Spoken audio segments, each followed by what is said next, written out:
Antes de mais, muito bom dia a todas e a todos.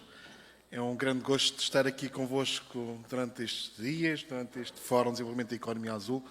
Agradecer imenso o convite que foi formulado, quer pelo SEBRAE, pela UFR e também depois pela Prefeitura, que se juntou através de Magalhães. Obrigado pelo vosso convite e obrigado também pelo desafio de estar aqui neste momento tão importante, desta palestra magna, que me foi, de algum modo, desafiada há alguns dias, e aquilo que é a importância deste tema em concreto e daquilo que também é a confiança que depositaram em mim, na Universidade Politécnica de Leiria, para falar sobre este tema que é realmente importante e que eu estava a ouvir os diferentes palestrantes, os que falaram de início, nestas apresentações iniciais, e estava cada vez mais confiante que aquilo que preparei para os próximos 45 minutos, Cláudia, vai claramente ao encontro daquilo que são as expectativas. É, obviamente, um prazer e um gosto estar aqui novamente convosco, aqui no Brasil. Dar nota que o SEBRAE já é quase um parceiro da Universidade Politécnica de Leiria. Tive o orgulho de, em novembro, salvo erro, ter estado em Niterói, no Rio de Janeiro, onde nós começámos também a trabalhar esta matéria. Depois, com o desenvolvimento dos trabalhos e daquilo que são claramente as parcerias que vão sendo estabelecidas, percebo cada vez mais que realmente o Brasil está altamente empenhado nesta economia azul, desenvolver os territórios, desenvolver as comunidades e dar nota a isto ao deputado federal que há aqui um conjunto de Estados do Brasil que estão atentos e que certamente vão, de algum modo, colocar em prática aquilo que será uma grande estratégia da exploração deste recurso azul, da parte dos oceanos, dos nossos mares. E estando aqui na Cidade das Águas, isso cada vez faz todo o sentido. Mas estava a dizer que eu sinto cada vez mais que há um conjunto de Estados, norte a sul do Brasil, que estão claramente focados nesta questão da temática da economia azul e, obviamente, que há aqui parceiros-chave que estão a ser colocados nesta equação da economia azul. Estou a olhar ali para os colegas do SEBRAE que estão muito envolvidos e muito empenhados em que tal seja possível, mas também as universidades. E dar o exemplo da UFR, aqui, do Rio Grande do Sul, que temos vindo a trabalhar com o professor Gibon há uns tempos e dar nota daquilo que é o papel do planeamento e do trabalho de preparação de algumas iniciativas. Eu lembro que eu e o Ciro temos trabalhado há coisa de, 3 meses, online, a preparar esta apresentação e diria eu, esta participação neste fórum. Isso revela muito daquilo que é um compromisso, ou seja, claramente pensar que não é só vir aqui no dia 12 falar neste terceiro fórum de economia azul, mas preparar essa participação, mas olhar para o futuro. E o Magalhães tem muito esta, que é colocar métrica, ou seja, objetivos claros. O que é que nós vamos alcançar com isto? E acho que isso também reflete muito daquilo que é o compromisso, ou seja, olharmos para uma estratégia, definirmos essa estratégia, mas também, claramente, definir objetivos. E é por isso que eu estou aqui também, de alguma maneira, para vos ajudar a perceber um pouco mais, se conseguir, daquilo que é a economia azul, em particular da bioeconomia azul, porque, sendo eu biólogo, tenho que falar mais das biocoisas, não é? Mas, obviamente, que há aqui todo um contexto da economia azul que tem muito por base aquilo que são os recursos biológicos e aí vamos perceber. Eu preparei esta apresentação, espero que possa ir ao encontro das vossas expectativas, sendo a palestra magna, a responsabilidade é maior, mas cá estou eu para dar resposta a essa responsabilidade em concreto. Eu pensei nesta palestra focando aqui em 3 aspectos que eu vou partilhar convosco. Por um lado, quais é que são os desafios que atualmente existem na bioeconomia azul, ou na economia azul no seu todo, perceber quais é que são as oportunidades da bioeconomia azul, mas mais do que falarmos em termos teóricos e conceptuais do que é a economia azul, trazer exemplos concretos de que as coisas já estão a acontecer. E se estão a acontecer noutros territórios, também podem acontecer aqui em Rio Grande do Sul, no Rio de Janeiro, no Espírito Santo e em outros estados claramente com vocação marítima, não é? E depois, obviamente, também partilhar aqui alguns exemplos, como eu estava a dizer, nesta matéria. Eu queria começar esta palestra, esta fala. Vamos fazer aqui um cenário. Vamos pensar, vamos cenarizar um contexto.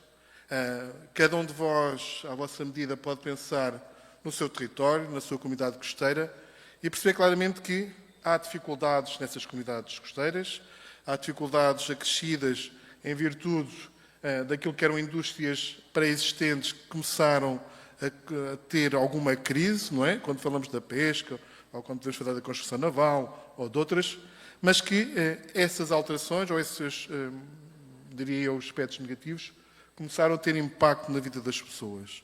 E então temos ali quase como que a estratégia que possa ter sido adotada por uma comunidade, por uma cidade, por uma região, em que apostou numa ligação forte com as universidades, apostou numa ligação forte com as startups e, com isso, começou a olhar para o recurso oceano de um modo diferente. Como, por exemplo, e é este cenário que trago aqui, não quer dizer que seja adotado por todos os territórios das comunidades costeiras, mas perceber claramente que há mais recursos no mar para além do peixe, há recursos no mar para além daquilo que é o petróleo e outros recursos, e por que não olhar para as algas marinhas, não é? Naquilo que seja a sua produção, nas águas, porque as algas marinhas não precisam de fertilizantes, não precisam de água, precisam só daquele ambiente natural. E essas algas marinhas, colocando as universidades e as startups, podem encontrar ali outros produtos, outros serviços que possam gerar toda a economia daquela região e daquele contexto em particular. Refiro ali a questão desde a questão dos alimentos, os cosméticos, os bioplásticos, o sequestro de carbono, que vou falar daqui um pouco mais à frente, do que é isto do sequestro de carbono, e cada vez mais fala-se dos créditos de carbono também na economia azul, que é também claramente uma oportunidade.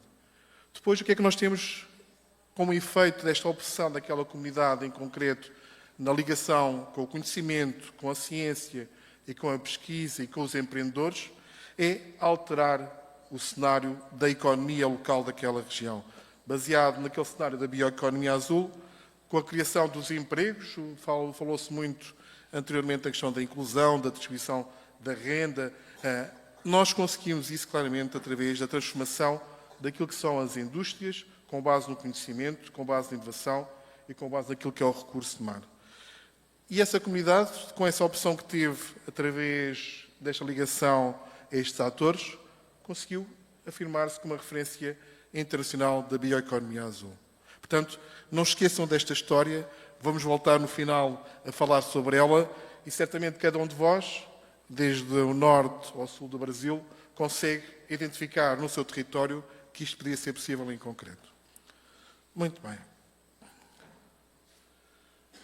Falando da bioeconomia azul, só fazer aqui os breves contextos, que é para todos nós também estarmos de algum modo alinhados. A bioeconomia azul, e aqui o branco não se percebe, mas felizmente consegui pôr aquelas letras a azul, que era aquilo que eu queria realçar. Na prática é o desenvolvimento sustentável e também o uso responsável dos recursos dos oceanos, mas que promovam tal aumento do valor agregado. Por outro lado, temos como objetivos principais desta bioeconomia azul, que é baseada no conhecimento, baseada também naquilo que a natureza nos possa vir a dar, a proteção dos ecossistemas marinhos, a criação de empregos verdes e inclusivos e também não esquecendo aquilo que são os objetivos do desenvolvimento sustentável das Nações Unidas. Nós podemos claramente, quando falamos da bioeconomia azul, referir aquilo que tem a ver com as oportunidades de inovação, com os contextos de criação de riqueza e também com as ações de conservação da natureza e, lá está, unindo a ciência, a natureza, as comunidades, para que possa existir este tal futuro mais resiliente e mais sustentável em termos globais. Nós podemos dividir a questão da bioeconomia azul em vários setores. Falamos em setores emergentes, falamos em setores tradicionais, mas que na prática utilizam os recursos biológicos aquáticos para, de forma sustentável, produzir bens, produzir serviços e gerar renda. E aqui, nestas imagens, estão ali retratadas, nestes ícones, conseguem, de alguma maneira, começar a perceber quais é que são esses setores da economia azul que nós temos em concreto. Não é? Eu vou explicar de modo mais específico cada um daqueles setores e há ali, se calhar, abordagens que seriam menos perceptíveis àqueles que são menos atentos a esta temática. Falar nos setores tradicionais é falar naqueles setores que, embora já estejam estabelecidos há um longo tempo, começam a procurar também soluções de inovação para desenvolver este mesmo setor da economia azul. E essas opções de investimento e inovação têm a ver com o facto de quererem tornar cada vez mais eficientes, mais sustentáveis, para gerar claramente valor agregado nessas áreas em concreto. O que é que nós temos nos setores tradicionais da bioeconomia azul? Temos, obviamente, a questão da pesca, naquilo que tem a ver com a captura de peixe, mas também outros organismos marinhos, crustáceos, bivalves, etc.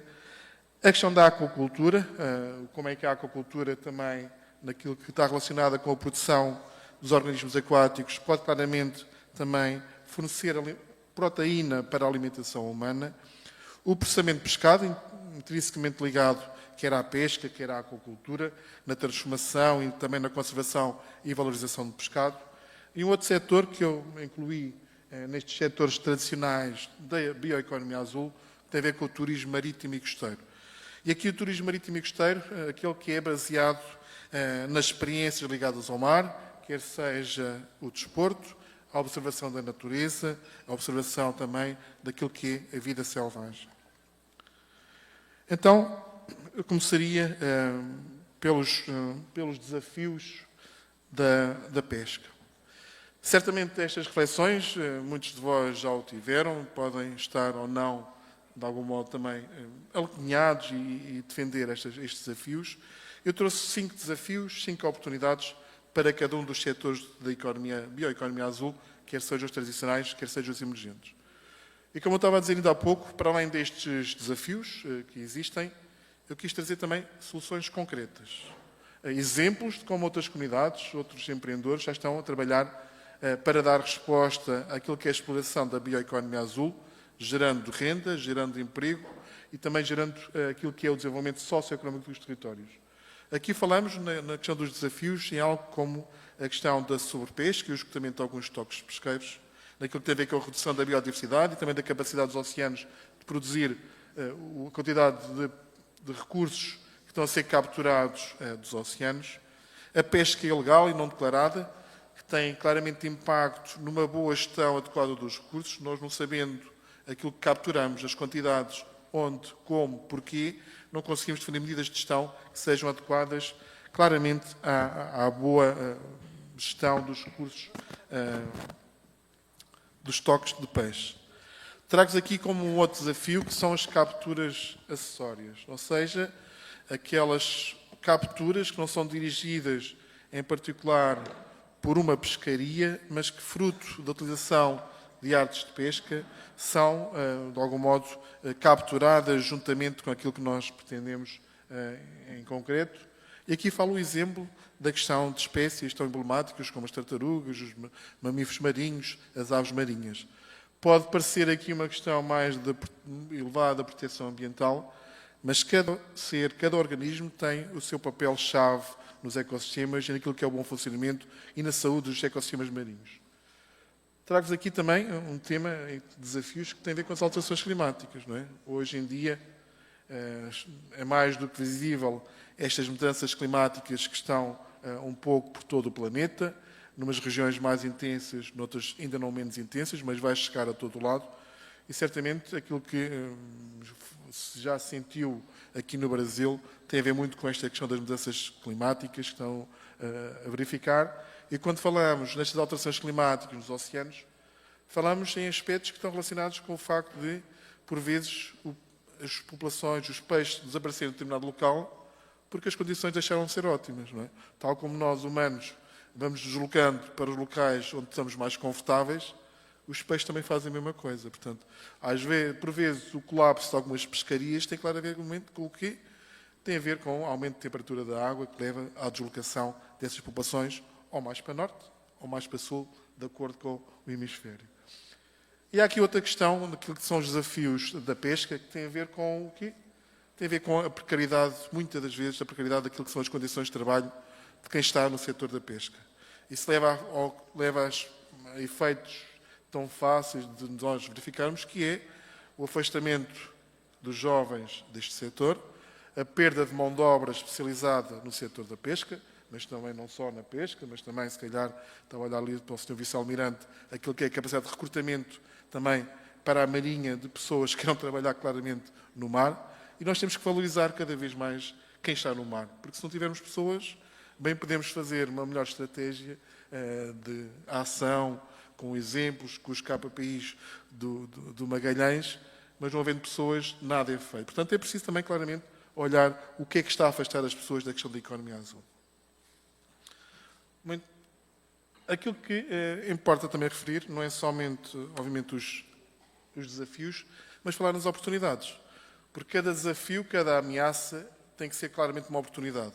E orar sempre nesta perspectiva mais positiva de todo este aspecto, que é como é que eu posso gerar alguma ação que possa dar resposta àquele desafio, gerando oportunidade e criando aqui negócio também em torno da questão da economia azul. Nas oportunidades, está aqui a questão das certificações das pescarias, do peixe, porque esta questão da certificação, porque pode agregar valor. Ao agregarmos valor a um recurso, a renda que possa ser distribuída para jusante é maior, conseguimos ter mais pessoas a trabalhar nos setores e com isso conseguimos dar resposta àquela que era uma estratégia pré-definida para o desenvolvimento daquele setor em particular. Hoje em dia, quando se fala da tecnologia, pensamos que a tecnologia, o digital, é só para criar novas aplicações para nós termos nos smartphones, quer seja Android ou iPhone, mas o que é certo é que essas mesmas aplicações, essa tecnologia digital, começa a penetrar claramente na economia do mar, começa a penetrar claramente, por exemplo, ao nível da pesca, e isto muda completamente o cenário da pesca. Imaginem o que é termos a bordo tecnologia que permite rastrear automaticamente o pescado, registrar numa tecnologia blockchain e eu saber quando vou consumir ou comprar aquele peixe que foi pescado pelo pescador X no local Y à hora Z. Isso aumenta aquilo que é a confiança do consumidor e está a gerar mais valor, está a agregar valor ao pescado. E com isso nós temos a ter impacto neste mesmo desenvolvimento.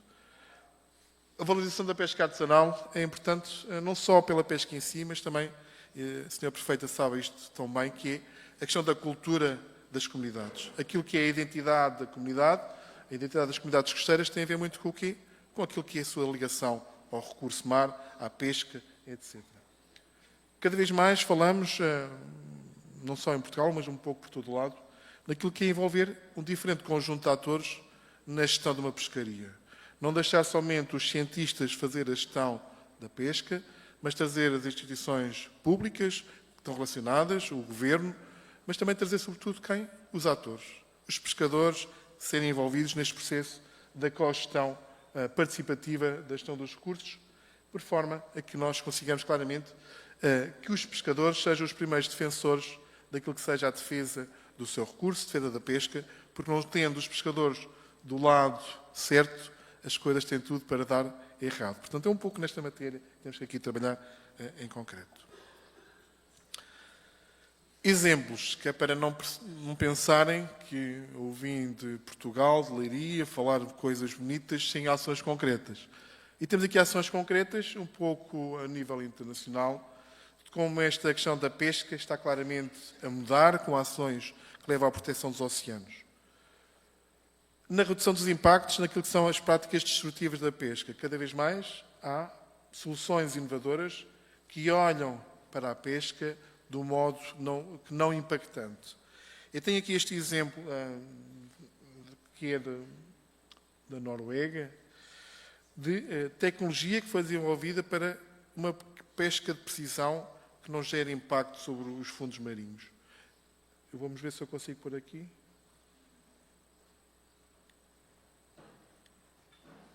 Não dá. Sim.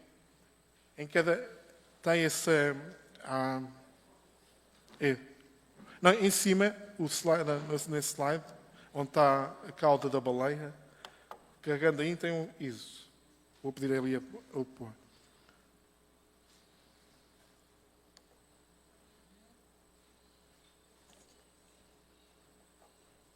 Aí.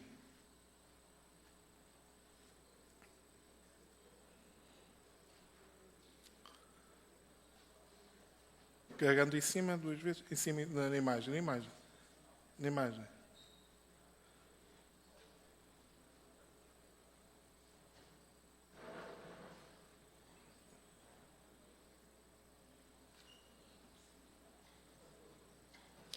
Eu vou tentando explicar aquilo que eu queria mostrar, então eu controlo. Se procurarem na internet por esta empresa, vão perceber aquilo que é o desenvolvimento de uma tecnologia de precisão de captura de vieiras, aqueles bivalves que estão junto ao fundo, de modo a que não promova a dragagem dos fundos. Portanto, recolhe uma a uma, com o uso de câmara subaquática e com outro tipo de equipamento que vai recolhendo cada um em particular. Temos também uma outra exemplo, ainda há pouco referi, da questão da...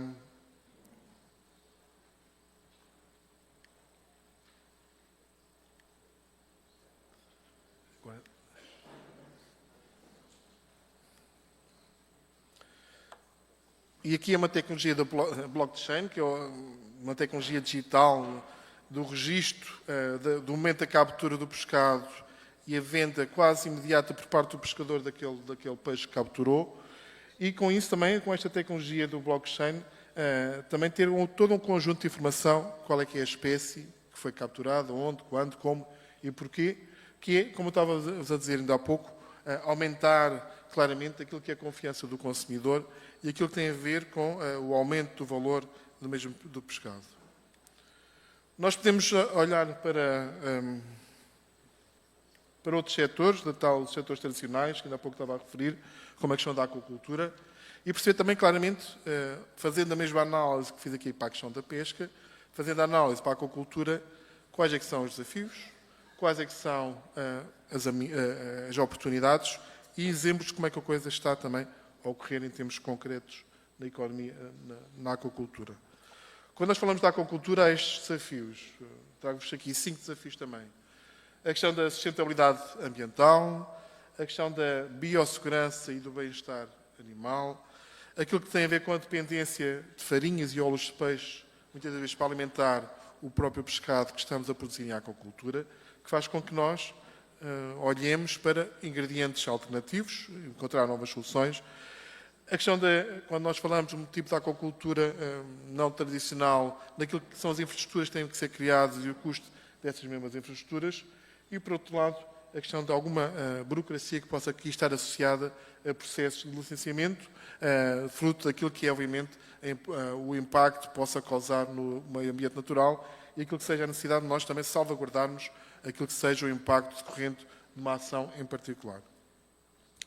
Nós, quando vemos aqui as oportunidades no setor da aquacultura, e aqui falamos no crescimento daquilo que é a procura de proteína azul. O que é isto, proteína azul? É a proteína que é, de algum modo, obtida através do pescado. Nós avaliamos essa proteína como sendo mais adequada àquilo que é a própria, o alimento mais saudável, e isso leva a que nós possamos claramente olhar para a aquacultura como uma fonte da produção desta proteína azul, como eu estava há pouco a referir.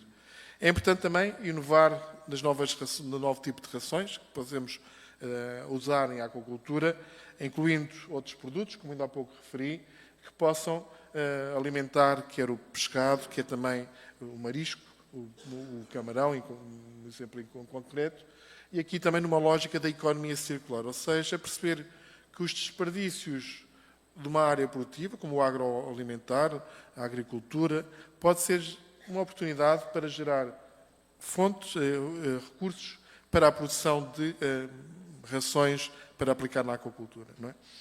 Há aqui também olhar para a aquacultura para outros locais em que essa produção possa ser possível. Não é?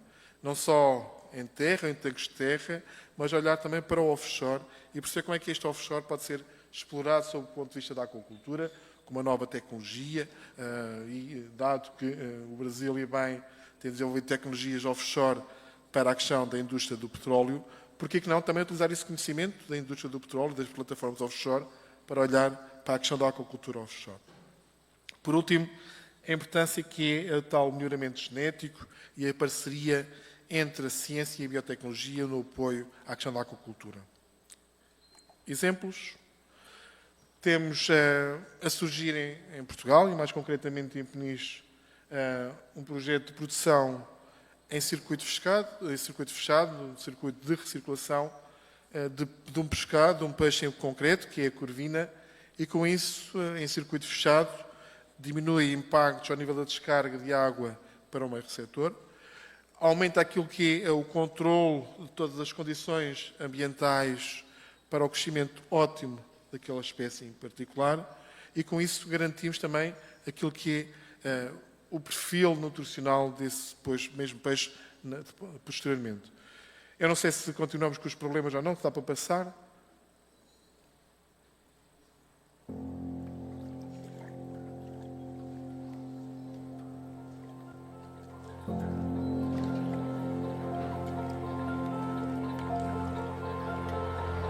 A startup focused on sustainable aquaculture. Located inside the port of Peniche, the largest seafood hub in Portugal.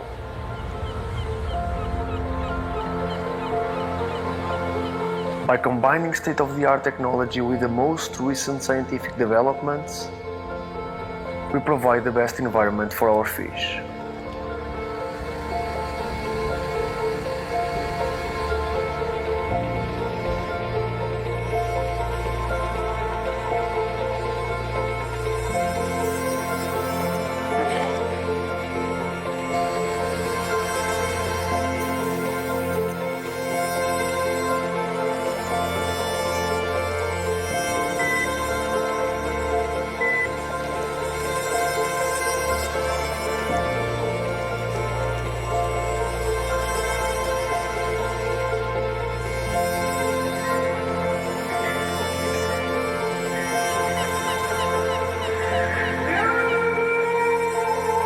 Our multidisciplinary team ensures the system is always performing to its optimal settings.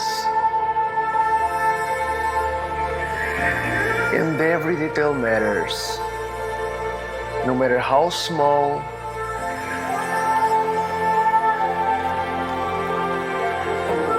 or how complex they can be.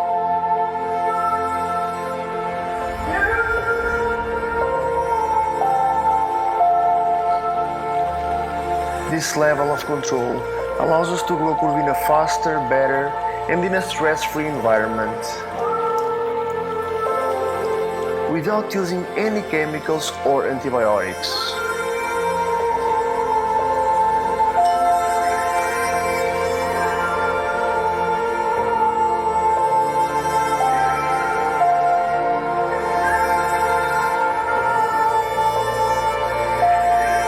So you can enjoy a sustainable and biosecure product.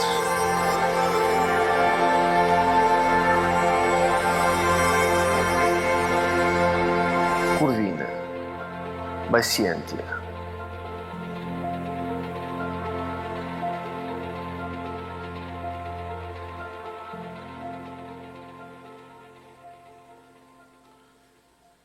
Este é um exemplo desta opção na aquacultura de recirculação, mas também é um aspecto que eu gostaria de realçar claramente, que tem a ver com o bem-estar animal. Não é? Se um organismo é criado sem qualquer tipo de stress, toda a energia que obtém canaliza para o crescimento. E aquilo que nós temos claramente é criar as melhores condições de bem-estar para que tudo aquilo que consome seja na produção de proteína animal. Isso consegue-se claramente nestes sistemas, e o facto de crescer mais rápido e com menos stress leva claramente a termos um peixe mais saudável. Este é o exemplo de como estas opções de aquacultura de recirculação podem ser também implementadas, um pouco por todo o mundo, mas obviamente olhar para aquilo que são as características de cada uma das espécies em particular. Aqui, ao nível da aquacultura, cada vez mais a genética também está a ser utilizada em concreto. Trago-vos aqui uma empresa que está claramente focada na genética do camarão, naquilo que tem a ver com o encontrar linhagens mais resistentes a patologias, que necessitem de menos antibióticos, que cresçam mais rapidamente, para aumentar a produtividade da aquacultura do camarão. E aqui temos um exemplo de como é que nós podemos aumentar a produtividade com base na ciência, com base no conhecimento e na inovação, em áreas que à partida eram completamente marginais da aquacultura, não é? Como é que nós vamos utilizar a genética também nesta questão em particular. Portanto, outro exemplo de como as coisas já estão a acontecer na aquacultura, mudando aquilo que é o panorama deste setor em concreto. Vamos olhar agora para outro setor, o processamento de pescado. E aqui, se calhar, quando falamos para a transformação, para a conservação e para a valorização do pescado para o consumo humano, aquilo que são os desafios claramente têm a ver com, de algum lado, o baixo aproveitamento dos coprodutos, aquilo que tem a ver com o processamento e o descarte de alguma biomassa do pescado quando nós vamos fazer o processamento. E aqui tem algumas soluções, algumas inovadoras nesta matéria. Aquilo que tem a ver com a rastreabilidade dos produtos, não é? Falámos também na pesca, falámos aqui no processamento de pescada, naquilo que tem a ver com a garantia clara do consumidor nesta área em concreto. Há claramente alguns problemas de logística associados à cadeia de frio, em alguns territórios maior ou noutros territórios menores, mas a cadeia de frio, quando nós falamos de pescado, de bens que são facilmente degradáveis, assume outra particular atenção em concreto. Não é? Portanto, se nós não conseguimos conservar, não conseguimos chegar ao destino com o valor e com o aspecto que devia ter esse mesmo pescado, e aquilo leva ao quê? A não ter a adicionar valor àquele produto. Por outro lado, a indústria do processamento de pescado tarda a ser uma indústria que possa inovar novos produtos. Não é só comprar fresco e depois vender congelado. Há aqui todo um conjunto de modo de vender o pescado que pode valorizar também claramente o peixe que se consome. Quando vemos aqui a questão das oportunidades, no nível do processamento da pesca, do pescado, falamos na valorização dos produtos da pesca, como é que nós podemos fazer essa valorização dos tais coprodutos da pesca. Novamente, uma área que eu referi na questão da pesca, a questão desta tal revolução digital com a automatização e tecnologias 4.0, como é que pode entrar no chão de fábrica ao nível do processamento de pescado. Não é ficção científica, aquilo que vos vou trazer daqui a pouco, mas aspectos ligados com inteligência artificial aplicada no processamento de pescado, identificação automática de imagem, tudo isso também já está naquilo que é a criação de novas tecnologias para o processamento de pescado em concreto.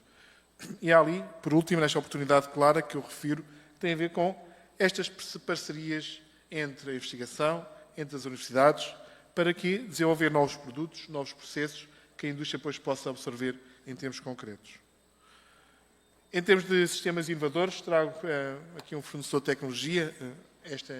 Podia ser este, podia ser outro. Este foi aquele que eu mais facilmente consegui encontrar para ilustrar aquilo que eu queria referir. E o que é que eles utilizam? Aquilo que é tecnologia para o processamento de pescado, naquilo que eu refiro como hardware e software. Ou seja, não é só a própria maquinaria, mas como é que essa maquinaria vai operar em concreto numa fábrica. Se conseguimos pôr aí o vídeo.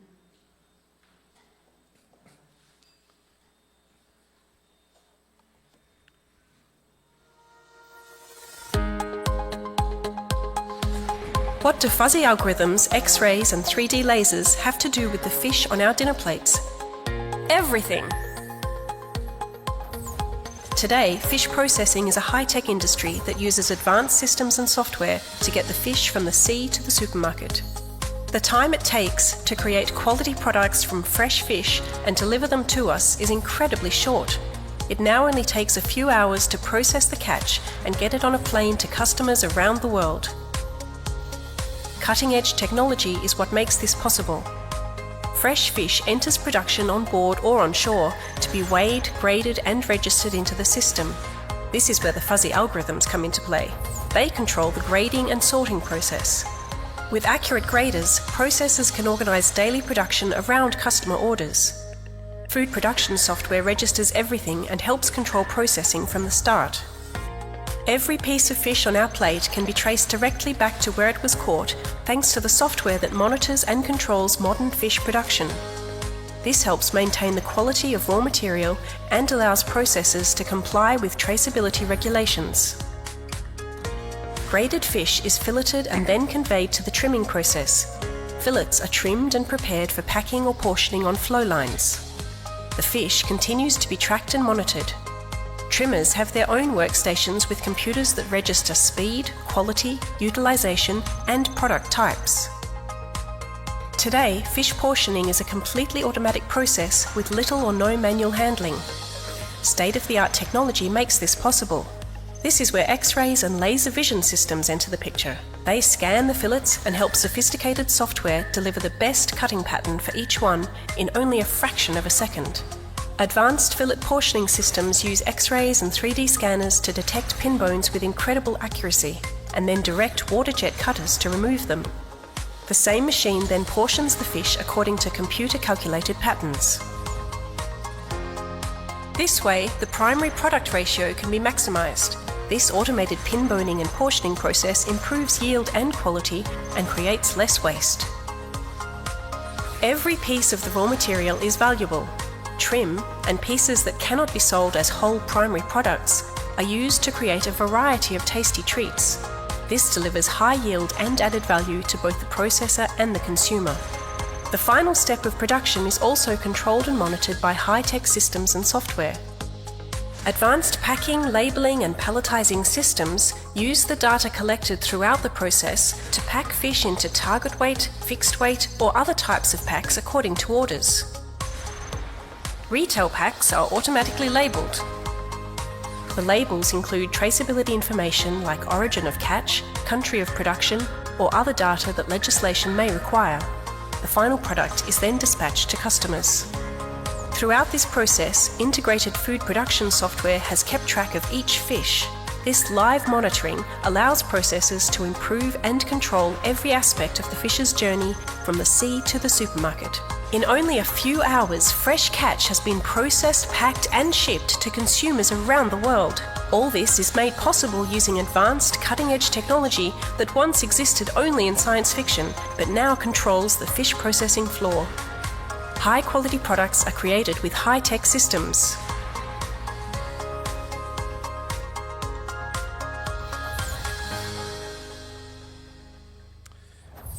Esta tecnologia já está disponível no mercado.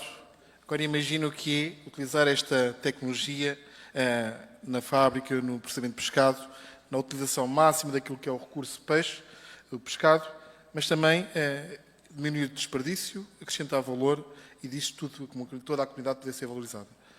Ao nível do processamento de pescado, trazer aqui também um projeto desenvolvido pela minha instituição, pelo Protécnico de Leiria, que tem a ver com o desenvolvimento de biofilmes para envolver o pescado, eliminando o plástico.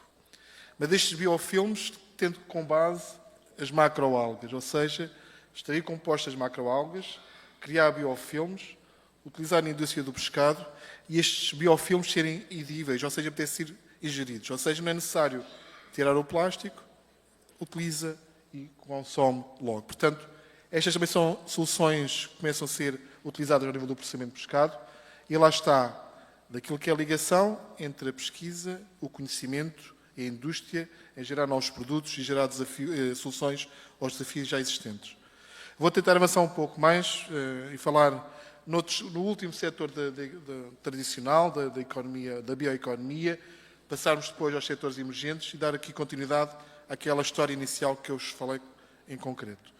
Quando nós falamos do turismo marítimo e costeiro, nós falamos aqui naquilo que é, nos desafios, a pressão sobre os ecossistemas, aquilo que é também a sazonalidade, não é? Temos épocas altas, épocas baixas, como é que se pode atenuar essas alterações de fluxo de turistas e visitantes, a gentrificação e a perda cultural.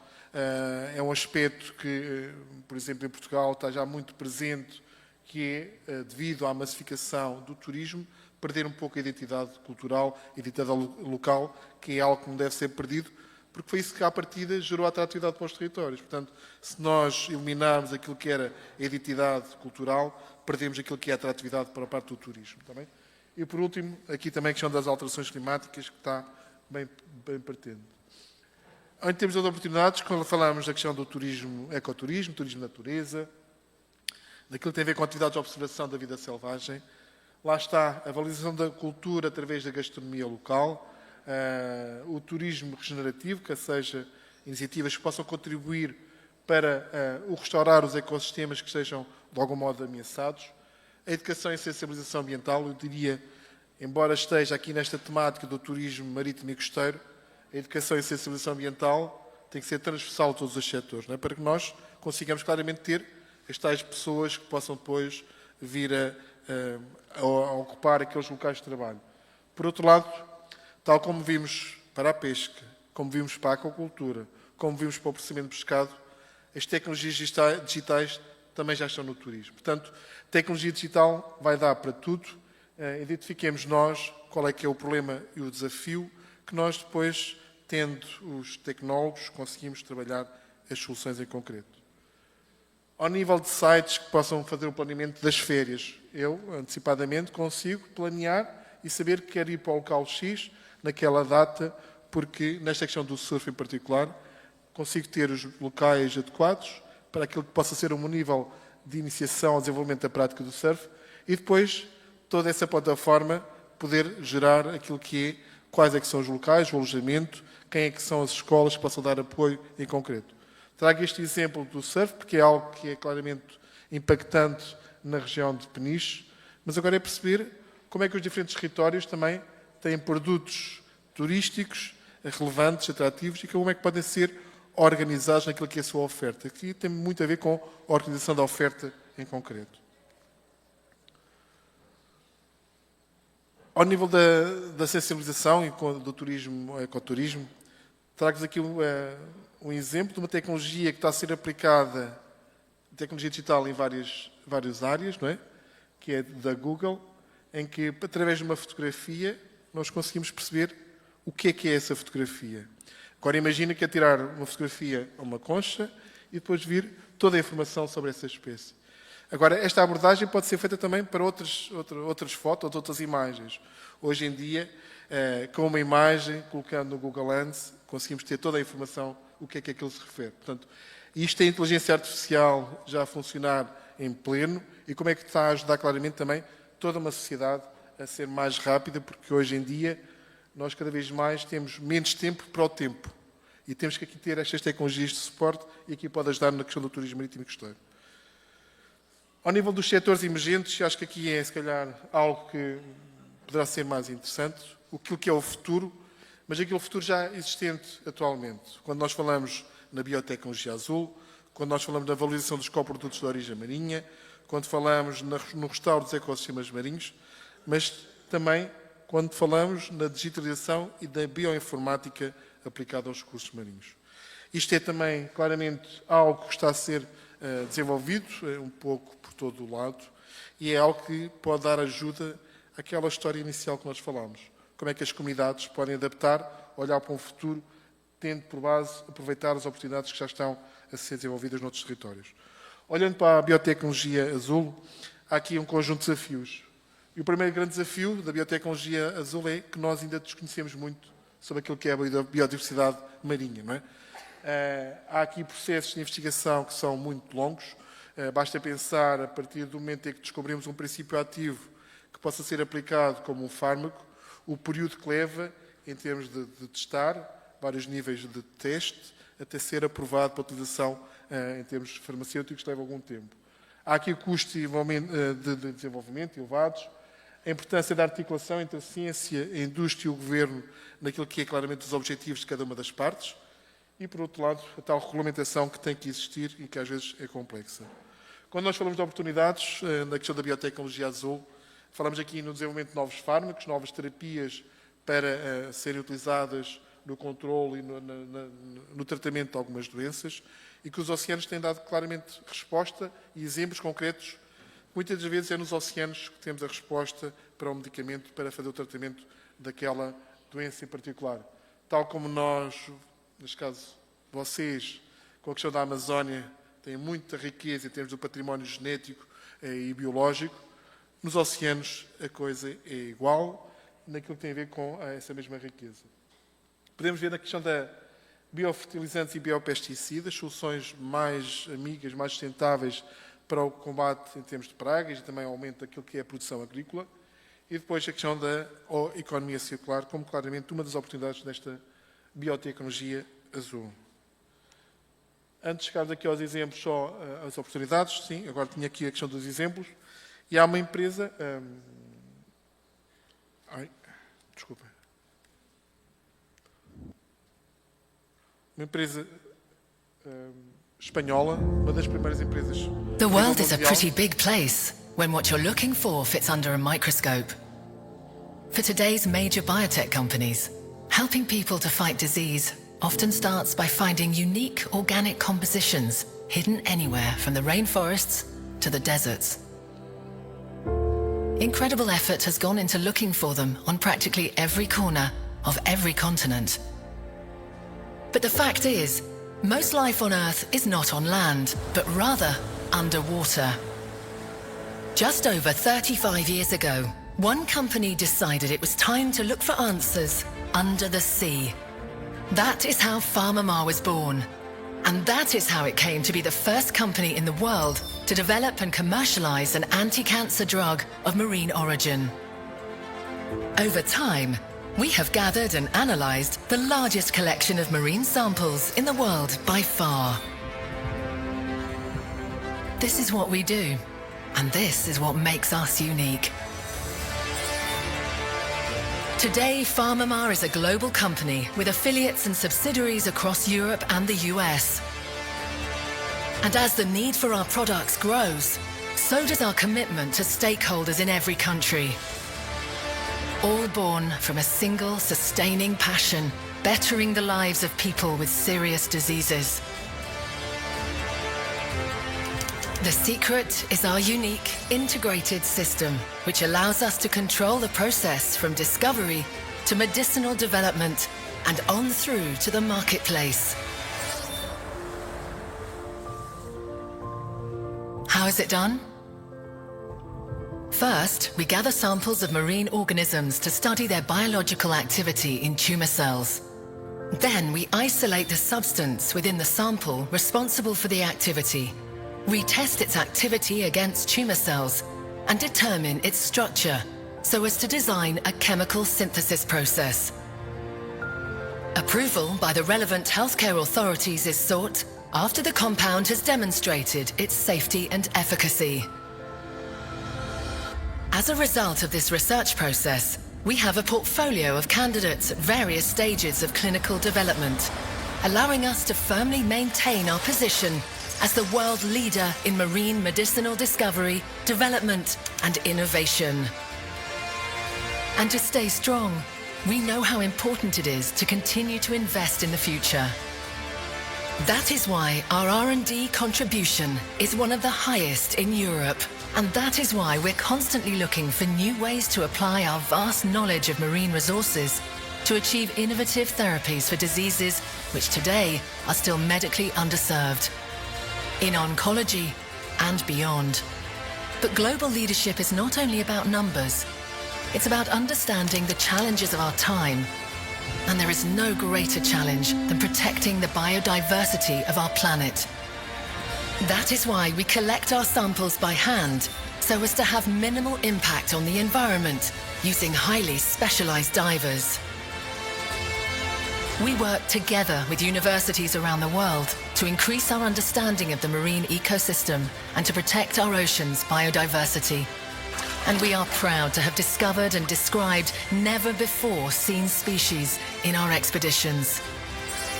Rigorous scientific research, respect for the planet, and commitment to our stakeholders has transformed us into a global company with the potential for growth far into the future. But above all, into a company with a purpose.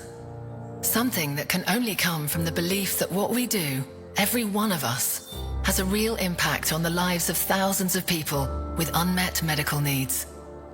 There is a word for that. It is called hope. This is the remarkable journey born from one man's vision of the extraordinary possibilities lying beneath the sea, and of the will to go there. PharmaMar, inspired by the sea, driven by science, motivated by people.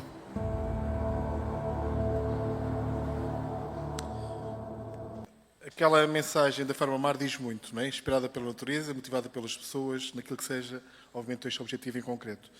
Tenho aqui o exemplo da outra empresa portuguesa, esta da C4S, que olha para as algas também como essa fonte de compostos para tratamento da dor, também na mesma lógica, que é encontrar os compostos, isolar, testar e depois colocar no mercado. Olá, Eu vou avançar um pouco mais, porque senão não consigo chegar até ao fim. A questão da digitalização e bioinformática, falamos aqui muito daquilo que tem a ver, por exemplo, com a falta de dados integrados, infraestruturas tecnológicas limitadas, carência de profissionais especializados, a complexidade e também algumas questões de ética. Mas tudo isto, obviamente, quando nós falamos da questão da bioinformática, tratar os dados do ambiente e dos oceanos para gerar informação, há aqui tudo aquilo que é um conjunto de oportunidades que vão, utilizando estas componentes mais tecnológicas, a bioinformática e a digitalização, olhar para a exploração genómica da biodiversidade marinha, o uso da tal inteligência artificial e machine learning nestes processos também, aqui em concreto, a monitorização remota em tempo real dos oceanos, algo que é por vezes tão difícil e tão importante nós termos o conhecimento em tempo real daquilo que se está a passar nos oceanos, não só ao nível da navegação, mas também daquilo que tem a ver com os impactos em termos ambientais, a ter plataformas colaborativas entre a ciência e as próprias indústrias. A nível europeu, nós estamos com este grande projeto, que é criar um gêmeo digital dos oceanos, ou seja, obter um conjunto de dados dos oceanos. Esses conjuntos de dados vão gerar algoritmos, vão gerar modelos predictivos, para que nós possamos claramente antecipar qual é que vai ser o impacto de algumas opções que nós possamos tomar relativamente ao uso dos oceanos, para ter uma decisão informada e assertiva. Isto consegue-se sabendo aquilo que será o impacto corrente, tendo por base o histórico e os dados, não é? E isto claramente ajuda-nos não só a antecipar impactos nos oceanos, fruto de escolhas que nós possamos vir a obter, mas também coisas tão simples como qual é que é o melhor local para colocar aquela aquacultura, dado as condições ambientais que existem. Nós conseguimos isto com, por exemplo, com o gêmeo digital dos oceanos. Eu vou passar um pouco à frente para não estar aqui a ocupar, mas se tiverem curiosidade, vejam o gêmeo digital dos oceanos que está a ser criado a nível europeu. Por outro lado, nesta questão da bioinformática, pensem em aspectos tão, se calhar, mais ficção científica, que é, através do DNA que existe na água, nós sabemos qual é que é a espécie que passou, qual é a quantidade de peixe que existe naquelas águas em concreto.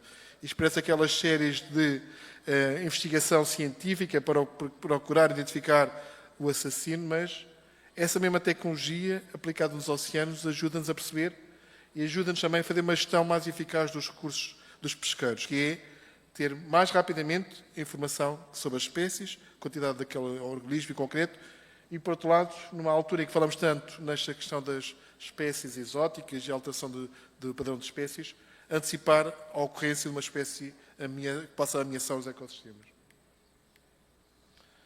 Valorização dos coprodutos, aqui o último setor que eu queria referir, e só aqui dar exemplo de como é que nós podemos fazer em concreto, que é, quando nós olhamos para os coprodutos ou os subprodutos, há muito desperdício no processamento do peixe, não é?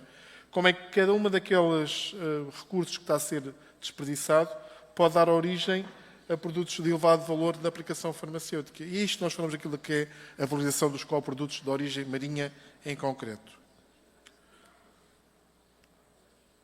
Ao nível do restauro dos ecossistemas, o último que eu queria referir tem a ver com o quê?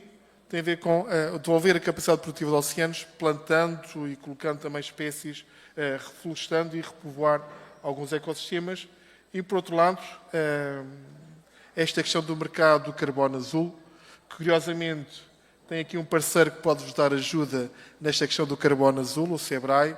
Agora vejam como é que esta questão do carbono azul pode gerar financiamento para ações concretas ao nível da conservação e recuperação dos ecossistemas marinhos, tendo por base aquilo que é a importância dos ecossistemas marinhos na retenção de carbono, que é tão importante. Portanto, o mercado do carbono azul também como uma oportunidade de futuro e exemplo concreto.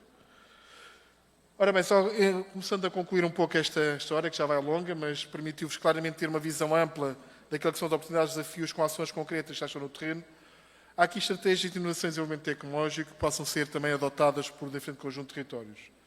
Desde a questão de investigação investimento em investigação e desenvolvimento, a questão de educação e capacitação, os incentivos financeiros, o uso de tecnologias digitais foi bem patente ao longo desta palestra, a inovação aberta, naquilo que seja a ligação entre startups, pequenas e médias empresas e o governo, mas, por outro lado, também, e muito importante, aquilo que tem a ver com a colaboração internacional, que é aquilo que me trouxe hoje aqui, motivar e sensibilizar para aquilo que é um potencial que já existe e como é que nós, em conjunto, podemos dar resposta a estes desafios em termos concretos. Ainda há pouco, nesta história, falámos nesta sinalização, como é que uma comunidade estava ameaçada, apostando na universidade e nas startups, podia afirmar-se no termos da questão da bioeconomia. Mas há aqui uma coisa que eu não vos contei, o resto da história. E o resto da história é claramente nós termos esta integração com o cluster da economia local e o cluster da economia azul. Não é? É importante esta integração para perceber quem é quem e nesta ligação que nós referimos das pontes azuis, fazer ligação entre o diferente conjunto de atores. Parcerias internacionais, a questão da academia, o cluster local, a sociedade e as autoridades e os organismos públicos. Todos eles vão ser importantes para depois dar resposta a esta história, a esta sinalização que é muito agradável para todos os territórios, mas que depois é importante implementar em termos práticos nos territórios. E aquilo que nós estamos a fazer em Portugal é criar um conjunto de hubs de inovação para a economia azul e colocá-los a falar entre si para haver esta tal cooperação nacional e a colaboração internacional. A história que está a ser construída em Portugal pode, obviamente, ser replicada e deve ser replicada no Brasil para haver a cooperação entre o Rio de Janeiro, entre o Espírito Santo e o Rio Grande do Sul, mas também outros territórios que se queiram afirmar claramente na economia do mar. O que nós estamos a fazer em Peniche é, na área portuária, colocar, por um lado, primeiro, percebermos qual é que é o cluster local da economia azul, as diferentes atividades. Se olharem para um pouco com atenção para aquela infografia, conseguem perceber atividades da economia azul em particular. Desde a questão da pesca, da construção naval, da energia, da aquacultura, do turismo, está tudo ali. Mas depois é preciso fazer a ligação entre os diferentes atores. Quais é que são as minhas expectativas, quais é que são os meus desafios e como é que todos nós nos podemos cooperar e colaborar mutuamente. Desculpa. O que nós estamos a construir em Peniche é este projeto de um parque de ciência e tecnologia para a economia azul, juntando diferentes atores. Juntando a Prefeitura, o município, juntando a entidade que faz a gestão do Porto de Pesca, a Universidade Politécnica de Leiria e alguém que tem experiência no desenvolvimento de um parque de ciência e tecnologia. Já temos sócios efetivos, empresas de financiamento da economia azul, como a Oceans 14 Capital, mas também agências de desenvolvimento local e regional, que estão claramente também focadas no potenciar esta economia azul. O que nós queremos daqui é apoiar este tal desenvolvimento sustentável da economia azul, tendo por base o conhecimento e a inovação. E foi esse conhecimento e inovação que eu vos quis transmitir ao longo destes minutos, como é que na área da bioeconomia, na área da economia azul, o conhecimento e inovação é determinante para avançar com esse mesmo desenvolvimento, criando postos de trabalho. Só por último, naquilo que nós vemos como esta ligação entre empreendedores e indústria. Esta ligação entre os empreendedores e a indústria tem que ser algo que se alimente mutuamente, ou seja, as startups trazem desafios, trazem soluções, por outro lado, mas as empresas dão os desafios a essas mesmas startups. Só assim nós conseguimos crescer neste ecossistema, mas também ser um ecossistema, um hub de inovação focado em áreas particulares. Nós decidimos focar na fileira do pescado e no turismo costeiro, azul e costeiro, porque é aquilo que tem a ver com a lógica daquela região. Aquilo que tem que ser feito em diferentes territórios é perceber quais são os nossos recursos, quais é que são as nossas competências e quais vão ser os setores claramente que nós queremos apostar. Não vale a pena apostar em todos aqueles setores que ainda há pouco referi, que são muitos, mas perceber claramente onde é que aquele território vai ter vantagem em concreto, por base naquilo que tem sido a sua história, os seus parceiros e aquilo que são os seus recursos. Por último, para terminar, isto é o que nós vamos construir, o edifício já está em andamento, mas queria, por último, acabar com este vídeo que inspira aquilo que nós estamos a fazer e vai dar resposta àquela história inicial, àquele cenário que eu vos coloquei, como é que há uma comunidade que se está ameaçada pode, com base no conhecimento e inovação, ser líder mundial, ser uma referência mundial na área da bioeconomia azul.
E era este o Futuro Azul que queria partilhar convosco.